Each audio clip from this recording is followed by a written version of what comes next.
Hey, everybody, Tom and Keith. Florida State wins at 35-17. Thanks for tuning in here on the Osceola.com. KJ, it's been a while since we had one that felt like that. I can't even remember the last time that there was really not a lot of suspense there, even given the fact that Florida State has squandered some leads this year. This one didn't really feel like that was coming at all. Well, I'm going to call it 35-3. I'm not even going to count the last two touchdowns, and I'm not going to count that 150 yards of offense that Syracuse got. So it was 35-3, and Florida State held Syracuse to about 200 yards of offense. That's what I'm going to go with. Let's start. So Florida State got off to a very good start. Defensively, I think for the first 5 drives of the game, there might have been 2 first downs by Syracuse, and they were both on penalties against Florida State.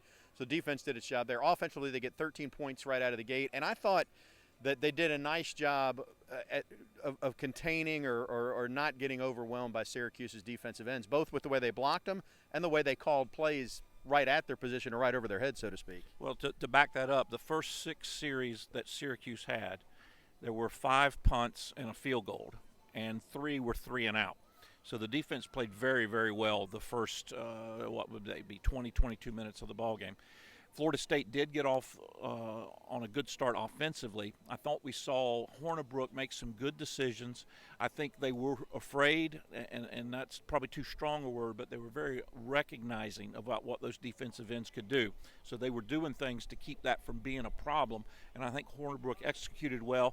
I hated that they missed a field goal. The record that was passed around in the press box, that it had been 86 or 87 games since an Aguayo had not scored or made a point after. And, of course, that accounts both of them. Yeah. But, nevertheless, you're 13-0 and your defense is playing well. You're off to a very, very good start. Okay, we've killed 2 minutes, and we haven't really talked about Cam Akers. So, we've seen a lot of really good ones around here, including Dalvin Cook just before Cam. But in terms of, Dalvin didn't take 10 snaps at quarterback or whatever the number was. I mean, that was just a dominant performance from Cam again. I think we found another thing that Cam can do. We keep getting amazed at the different things he can do. We know he can run the ball.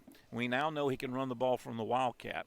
We know he can throw the ball. We've known he can catch the ball. I'm waiting for him to punt or maybe try extra point. I don't know what's next on the spectrum. But he was able to do what he does best, which is make something happen with the ball in his hand. I think the Wildcat, I mean, you hate thinking you got to go to some type of novelty or that type of thing. But in the case of Cam, he is so good.